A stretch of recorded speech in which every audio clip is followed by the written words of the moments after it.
I've often wanted to create connections between members, even within a community, so that they can reflect back to each other, sort of some way that's containing, that's helpful, that's hopeful, that's accepting, and then the shame comes up, because everybody wants their privacy, or so it gets very tricky. So to your point about even finding people online in community that aren't next door, not in the same school, but Yeah, it they're the same. provides some anonymity if you're in a group that's a group that's could be from all over the world, Australia, Europe, Africa, different places of the world where parents come together.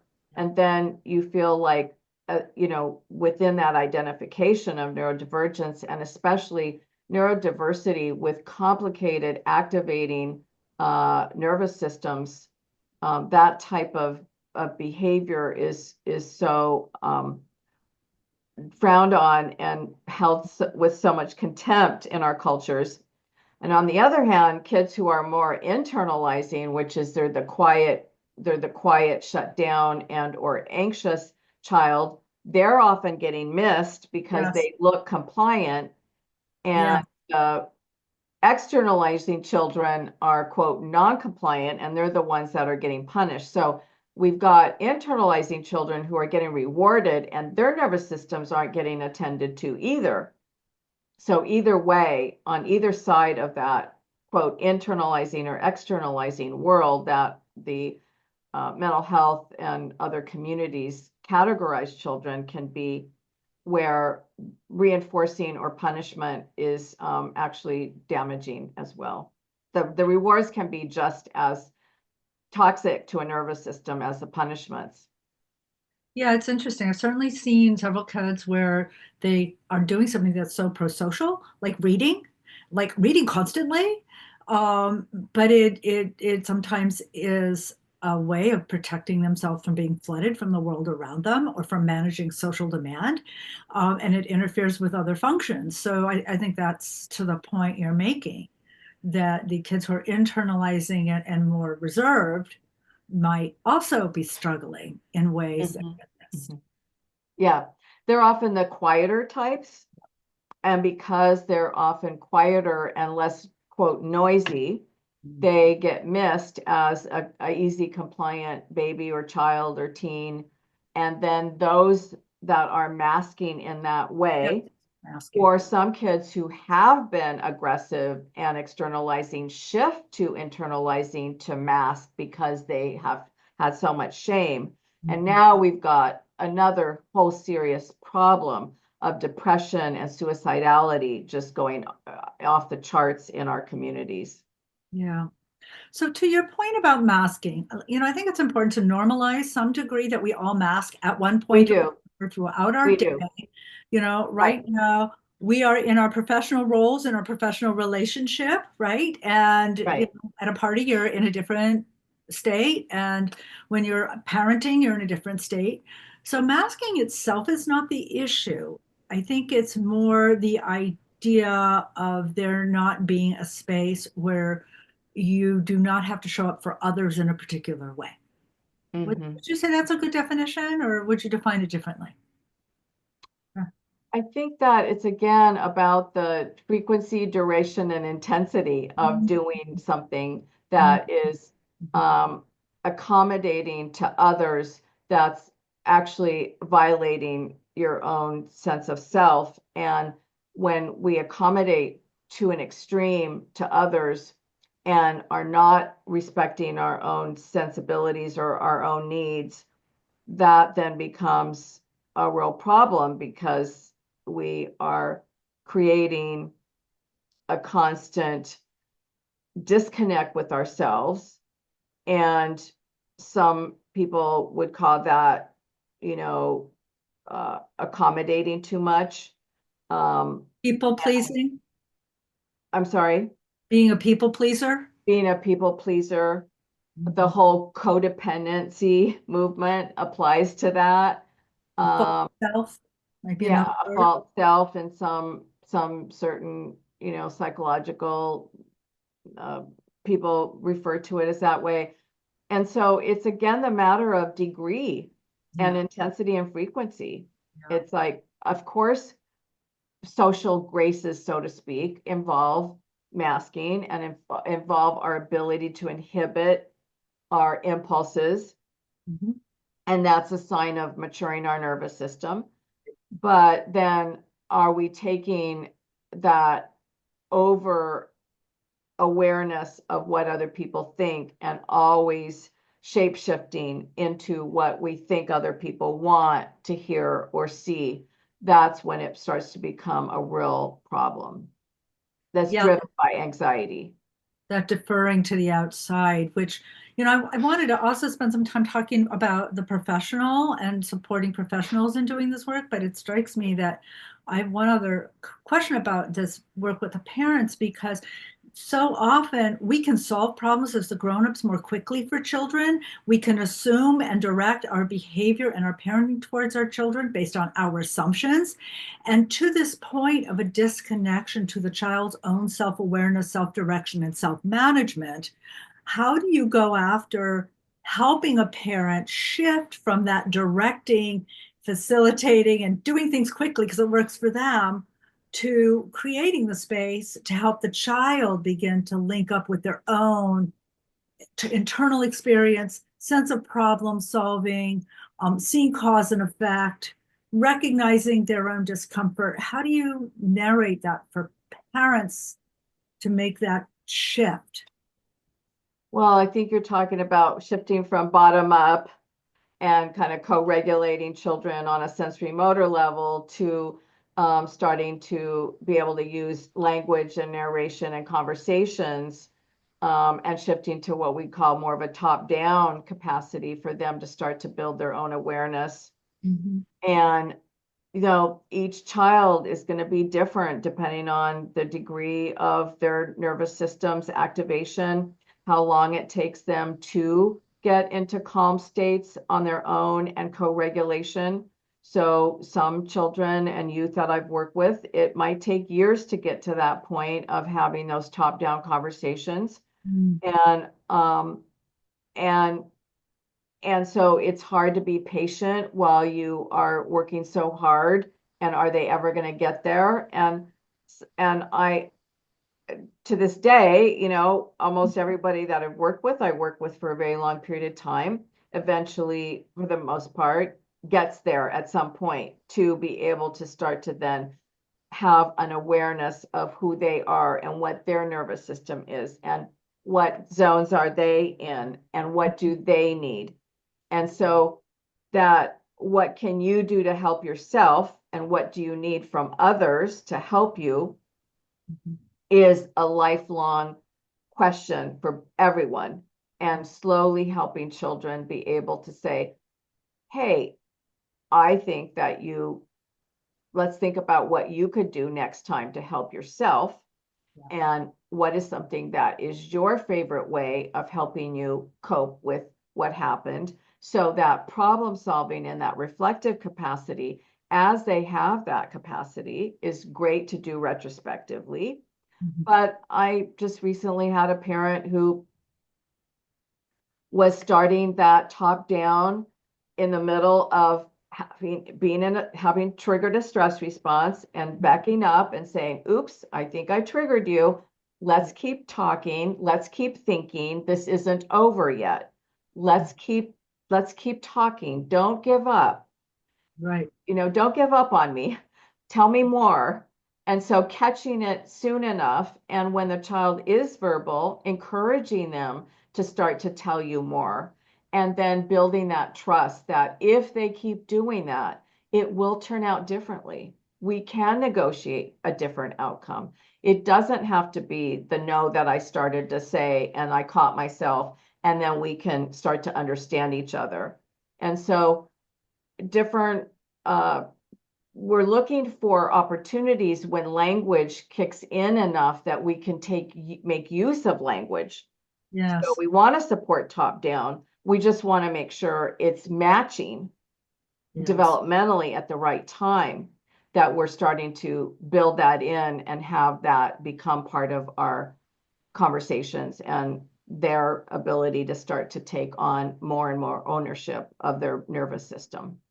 which I think is really the gold standard of what we want to go to. I think the challenge is sometimes as parents, we're so harried.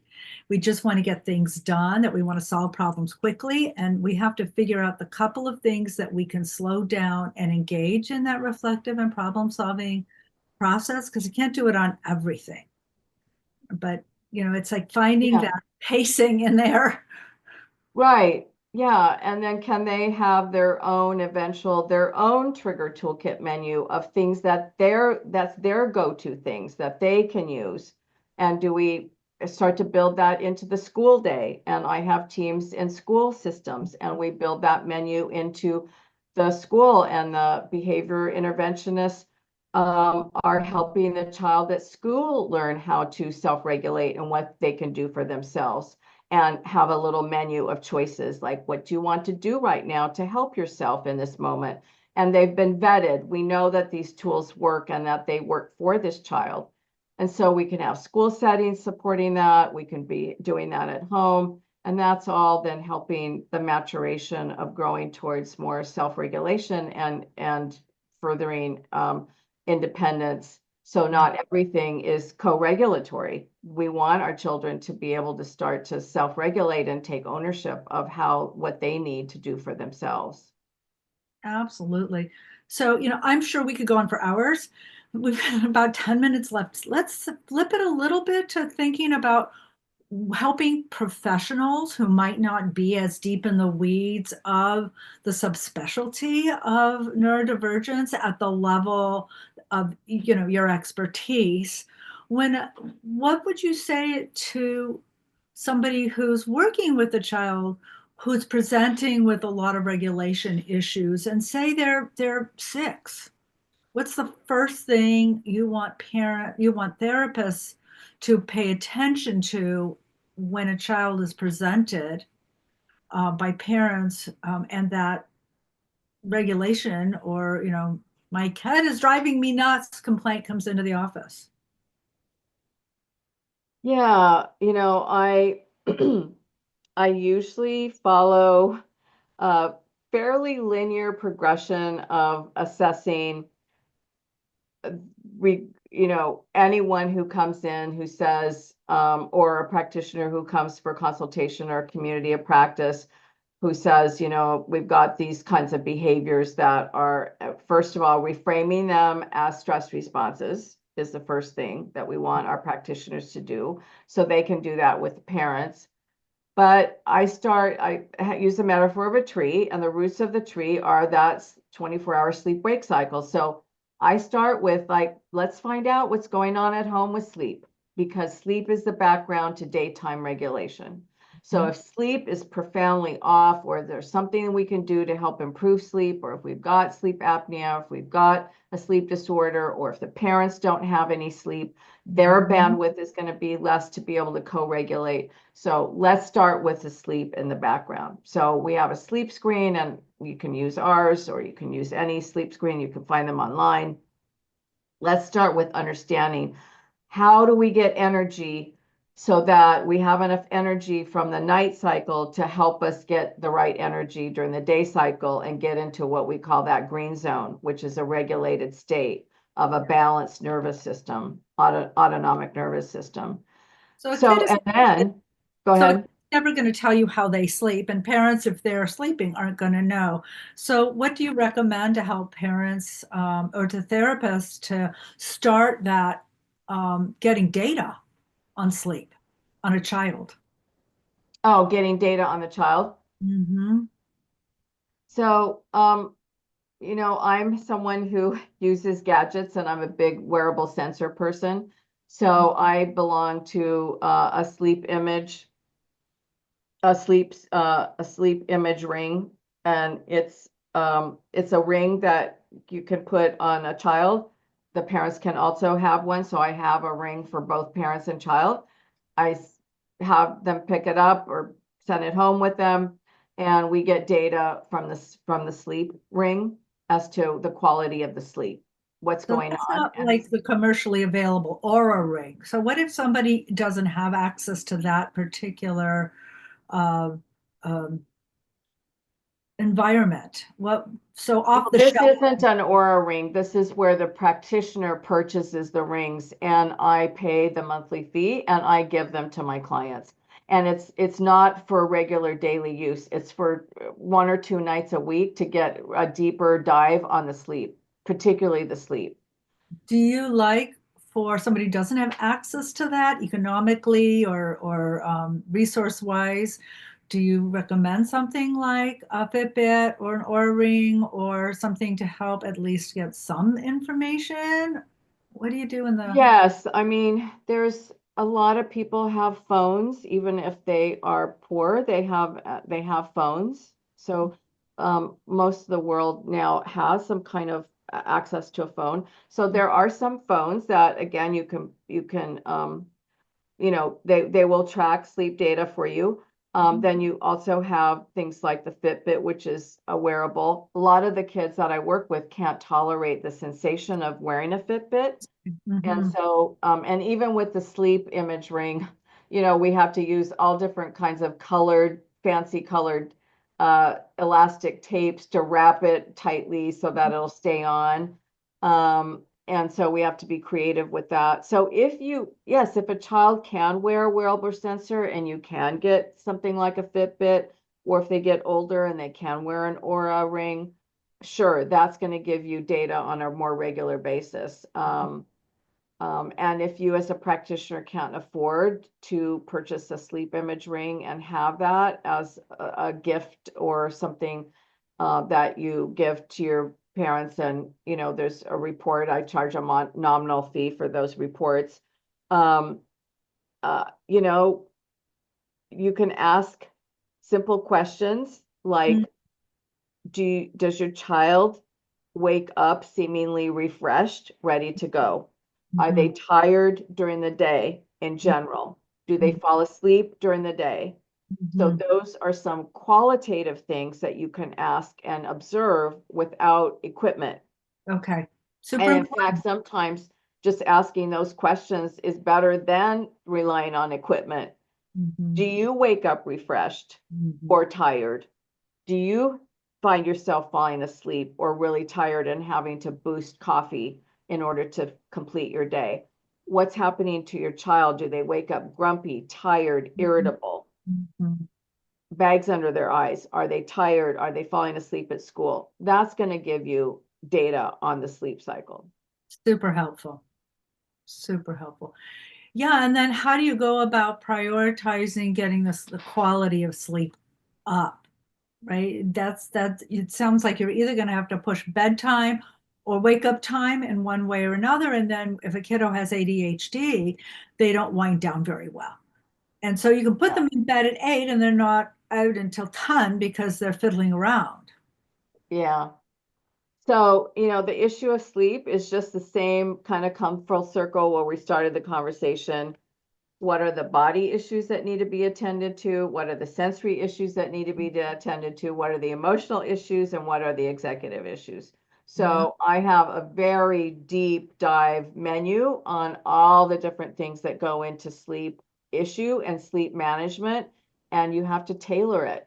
Mm. Is it that they didn't get enough energy out during the day? And so they have to have more energy expenditure. Well, that Mm. would be a body issue. Is it that they need a nighttime snack because actually they need the extra calories to get them through without waking up hungry in the middle of the night? Mhm. I'm just throwing things out as Right. potential options. On a sensory level, is it that they get the sun coming into their room and it's waking them up? Is it that they need a night light in the hallway instead of in their bedroom because that's keeping them up?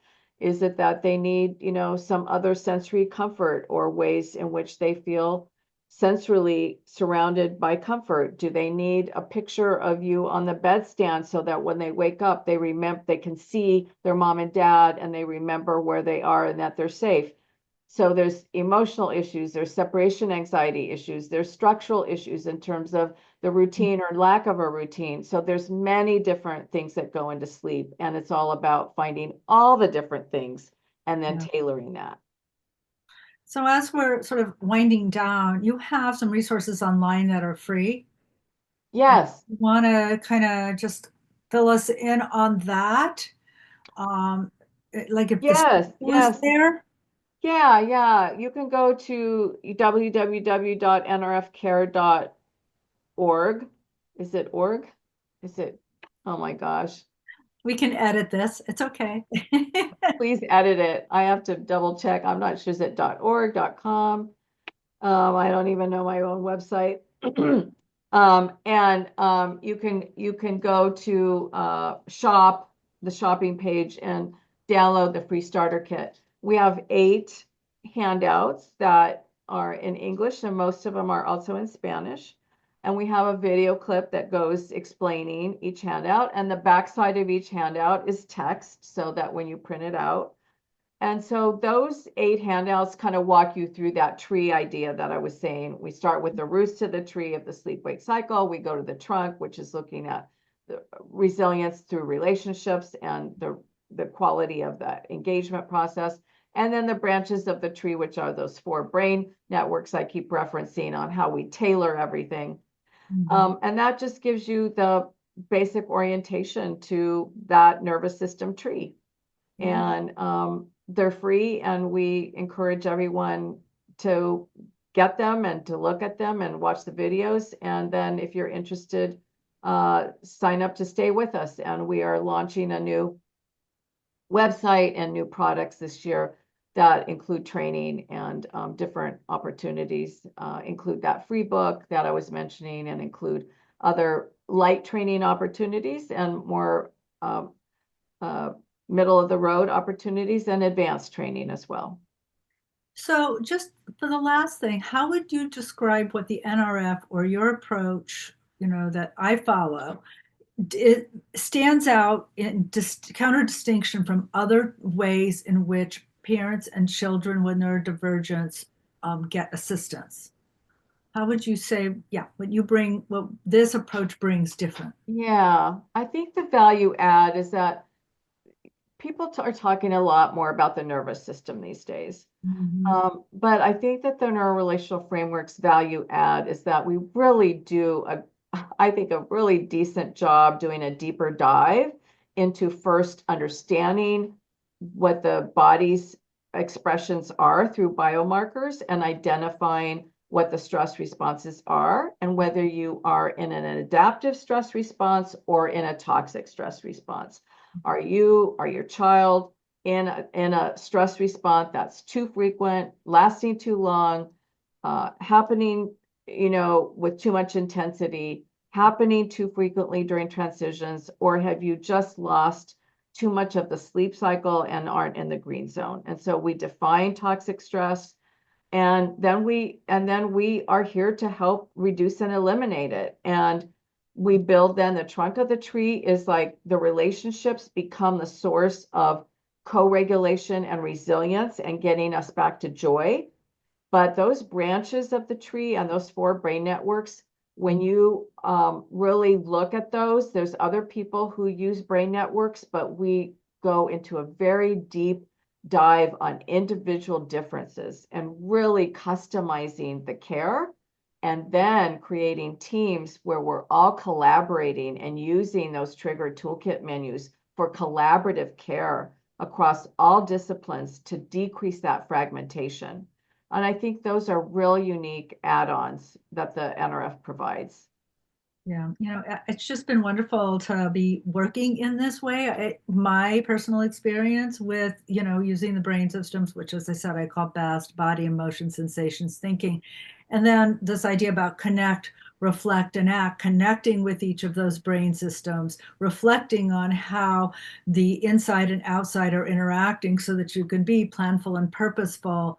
Hmm. The act side, I think, offers tons more flexibility, wide Yeah, that's range another, yeah, of pulling from than being stuck. Because I love our occupational therapy people, I love our speech people, I love our ed people, and each have so many gifts, and it's hard to hold on to all of it. And yet, if you understand how each of those components weave together for how yeah. your child is showing up and how you're showing up, it's a much more comprehensive and adaptive approach. So I just want to thank you. And It is. Thank you. And I think that what's unique about the NRF is that it helps you organize all that instead of it just being this chaotic mismatch of different diagnoses and we're hauling our kids off to this therapy and that therapy.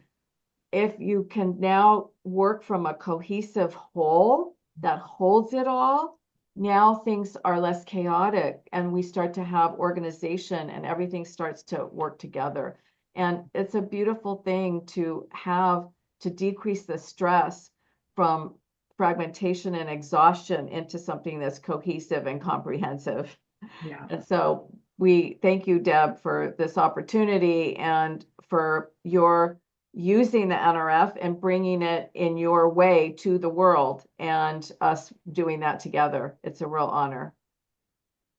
Thank you. no, it's terrific. And I'm going to end the recording for now.